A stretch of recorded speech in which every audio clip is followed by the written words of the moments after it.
Hi everyone, I'm going to show you some different ways you can sculpt your face, but before we begin, I'm going to apply a foundation. I'm applying a matte foundation that provides heavier coverage using my Sigma F80 flat top kabuki brush. I love how this really just buffs everything in and gives a nice even coverage.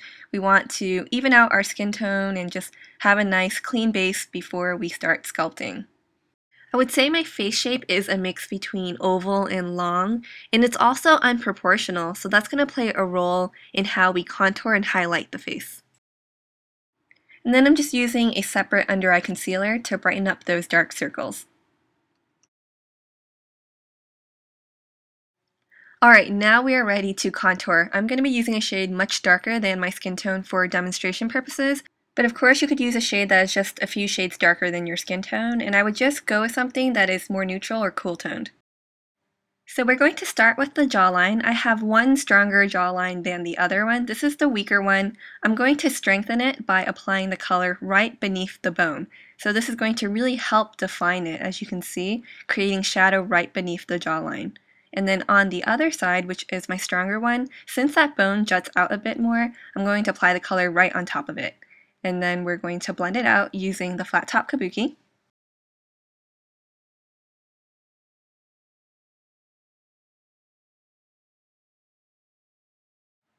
Now it's a very subtle difference, and it'll be hard to see the difference without something to compare it to, so here is a before and after.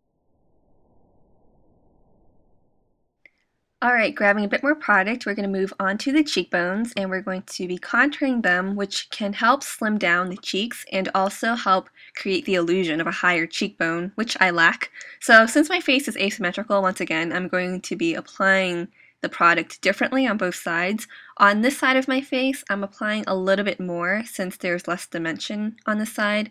And then on the other side, I'm going to be applying a little bit less and also starting a little lower. The other side I angled a bit more. This side I'm actually starting closer to the hollow of the cheek and then tapering it down towards the mouth. So make sure the darkest part is closest by the hairline. And then once again, we're just going to buff it out and blend it out so it doesn't look so harsh and funky with the flat top kabuki brush.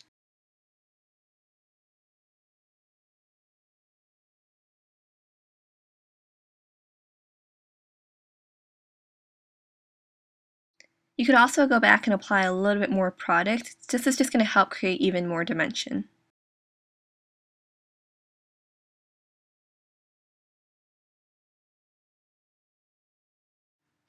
Now moving on to the forehead, I actually went a little bit heavy-handed here. Don't do that.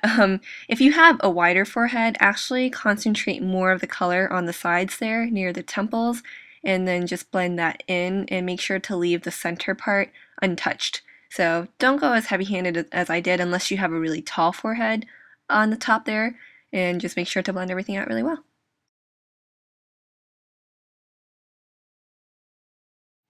And then since my chin is a bit more to that side, I'm applying the contour color to counteract it, so it just goes against it and balances out the look a little bit. And then with the highlighting concealer, I'm kind of doing the same thing with the nose. Not only is it going to give me a higher nose bridge, but it's also going to help create the illusion that it's tilted more the other way, just to balance it out once again. And I'm applying it to wherever I want to brighten, and of course you could also apply some to your cheekbones. And then I just wipe down the kabuki brush and I'm just smoothing everything out.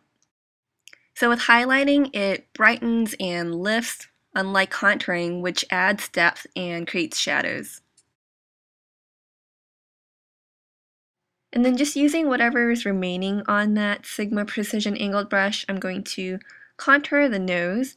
And I'm contouring closer to the bulbous part of my nose there because it's not as narrow as the middle portion. And then I'm also applying some right by the contour of the nose bridge there near the eyebrows, because that part of my eye is pretty flat, so I'm bringing some dimension there, and it's also kind of help pinching that part in so that it looks like I have a more narrow nose bridge. And then just lightly and make sure to blend everything out so it doesn't look like two lines, and there you go. Just as I was finishing up, I ran out of sunlight, just my luck. Here are a few before and afters. Sorry for the discrepancy in lighting. I really hope you enjoyed. Let me know your thoughts down below, and definitely stay tuned for the upcoming Sigma giveaway. Thanks for watching. Bye everyone.